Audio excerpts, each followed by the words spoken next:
Assalamualaikum warahmatullahi wabarakatuh. Bagaimana kabar teman-teman semuanya? Semoga teman-teman semuanya dalam keadaan sehat walafiat, dipelancarkan rezekinya, dipelancarkan segala aktivitasnya, dan dipermudahkan segala urusannya ya. Amin ya robbal alamin. Teman-teman, kembali lagi di sini saya akan memberikan edukasi ke teman-teman ya, atau memberikan pengalaman saya di bidang perbankan, khususnya yang menangani kredit macet ya. Jadi ketika teman-teman punya kendala di perkreditan yang masih terkendala macet, yang punya tunggakan, yang punya denda membengkak ya. Nah, nanti ini saya kasih solusinya agar nanti teman-teman itu terhindar dari bayang-bayang untuk disita sama bank ya, atau bayang-bayang untuk bermasalah di perbankan, apalagi nama baik kita di perbankan itu wajib dijaga ya. Suatu saat nanti kan kita membutuhkan lagi, ya otomatis kita itu harus benar-benar bijak dalam menghadapi ini, harus benar-benar bijak dalam menanggapi apa yang sedang terjadi di perjalanan kredit kita ya, baik yang macet ataupun yang lancar. Oke teman-teman, yuk simak videonya sampai selesai. Dan jangan lupa teman-teman, buat teman-teman yang belum subscribe, silahkan subscribe dulu. Kemudian like video ini, dan teman-teman bisa share ke teman-teman yang lain. Barangkali teman-teman yang lain itu membutuhkan video tentang tutorial ini atau tentang edukasi ini ya. Kita berbagi informasi ini, teman-teman bisa share ke teman-teman yang lain. Oke teman-teman, jadi kita itu sebagai nasabah bank bukan diri kita saja atau bukan satu dua orang saja yang mengalami kendala kredit macet ya.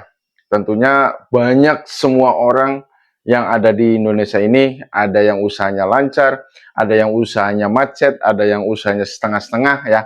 Maksudnya setengah-setengah itu setengah jalan, setengah enggak gitu ya. Jadi apalagi ini berkaitan dengan permodalannya. Kalau semuanya permodalan punya perbankan, otomatis ada terkendala kita angsuran, ada terkendala kita itu perputarannya kurang bagus, akhirnya semuanya bisa terkendala. Nah, untuk mengatasi hal-hal yang seperti itu, semuanya kita punya kredit macet nih, kita dimodalin dari pihak perbankan udah 3 tahun umpamanya, udah 3 tahun, ya jumlah nominalnya umpamanya 100 juta, kemudian tenornya itu sampai 5 tahun umpamanya.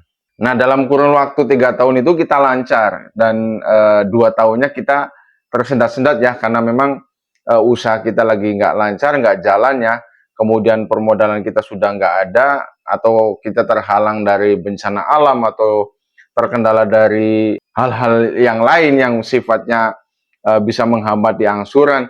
Teman-teman di sini nggak usah khawatir, nggak usah bingung ya. Ketika teman-teman mempunyai kredit macet di perbankan, di video sebelumnya saya sudah menceritakan ke teman-teman ketika teman-teman itu punya kreditan macet di perbankan, teman-teman ada beberapa langkah yang harus teman-teman tempuh. Baik itu sistem pengajuan pilot, baik itu kita sistem angsur diperpanjang ya, angsuran kita diperpanjang dari 5 tahun ke 10 tahun umpamanya, atau dari 5 tahun ke 7 tahun. Nah, itu nanti bisa memperingan dari nominal angsurannya, dan bisa memperingan kita namanya kita itu nanti bagus lagi di perbankan. Kalau semuanya kita pakai sistem angsuran diperpanjang ya. Atau enggak kita menggunakan saudara atau teman kita yang punya permodalan untuk dipinjam untuk melunasi sisa pokok yang terhutang di perbankan. Namun buat teman-teman, ketika ada hal-hal yang seperti itu terjadi ya, teman-teman jangan panik dulu, teman-teman gak usah khawatir dulu ya, karena memang prosesnya panjang.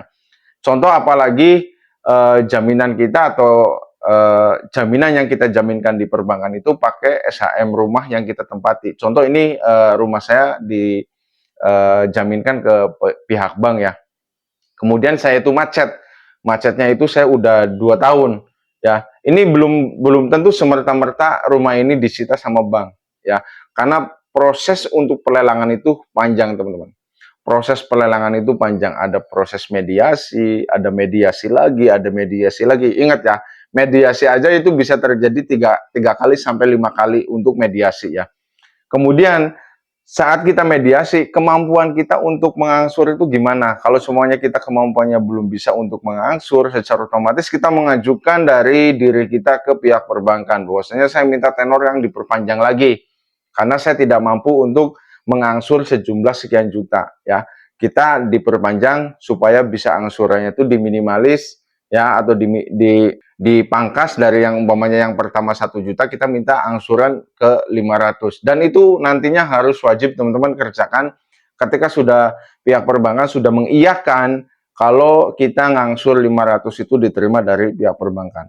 Itu yang pertama. Poin pertama, kita mediasi dengan minta tenor diperpanjang karena ketidakmampuan kita dalam hal mengangsur dengan sejumlah 1 juta dalam sebulan. Nah, untuk yang kedua, mediasi yang kedua, ketika terjadinya kita kredit macet dan kita belum bisa melunasi angsuran kita atau belum bisa melunasi pokok pinjaman kita, teman-teman bisa mengajukan ke pihak perbankan hilang bunga denda ya.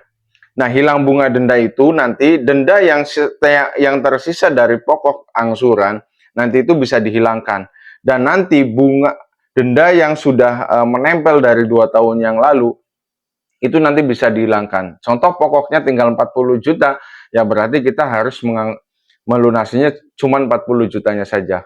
Walaupun setelah kita macet ada nominal 80 juta umpamanya, itu karena ada bunga dan denda. Nah, itu nanti bisa dihapuskan bunga dendanya. Yang penting pokok itu bisa dilunasi sama kita ya.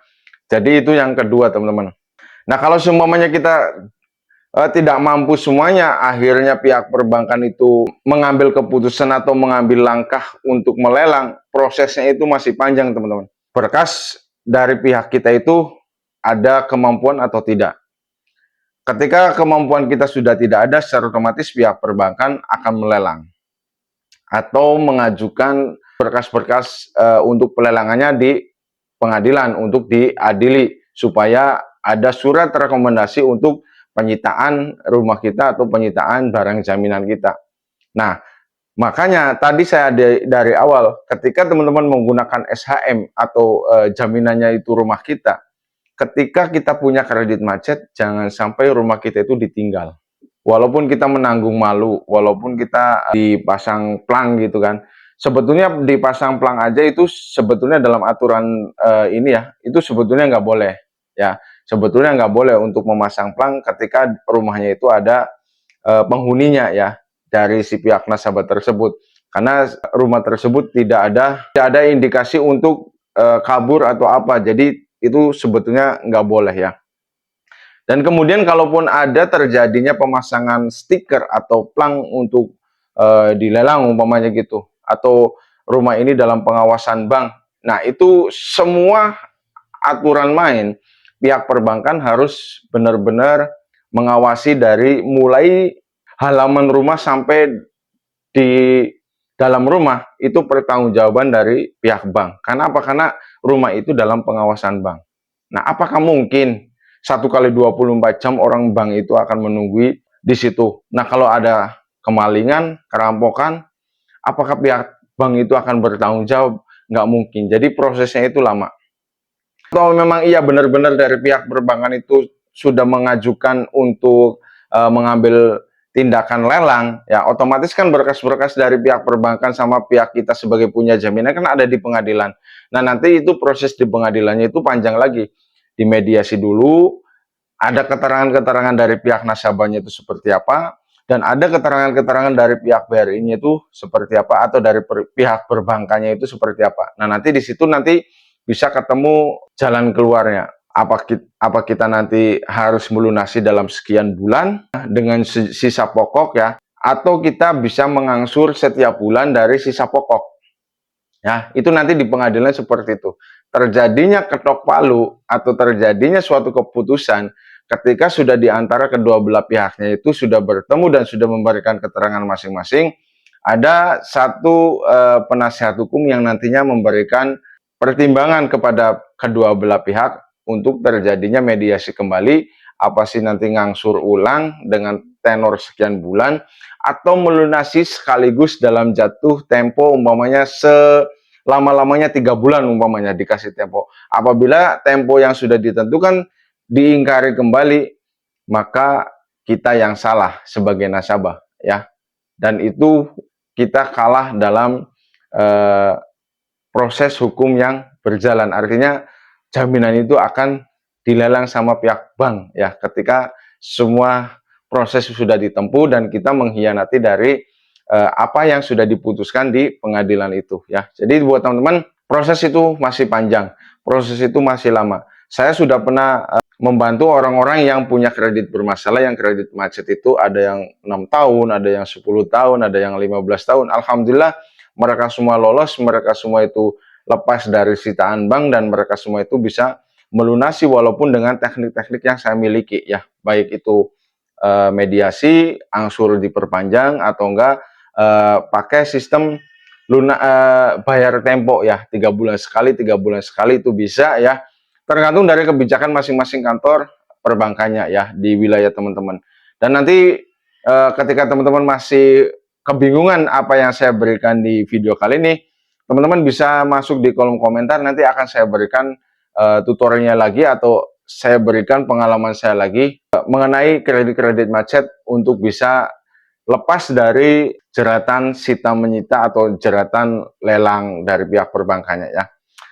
Mungkin itu dulu ya teman-teman yang bisa saya berikan di video kali ini. Mudah-mudahan video yang bermanfaat dan jangan lupa teman-teman like, subscribe, dan komennya untuk selalu mendukung channel saya lebih berkembang lagi ke depannya ya. Ingat sekali lagi buat teman-teman, ketika masih punya kebingungan untuk sistem penyelesaian di pihak perbankan yang kemacetan, teman-teman boleh di kolom komentar silahkan masuk ya. Nanti saya kasih pemandangan untuk teman-teman yang membutuhkan solusinya supaya semuanya bisa selesai ya. Oke, semuanya terima kasih dan saya akhiri. Assalamualaikum warahmatullahi wabarakatuh.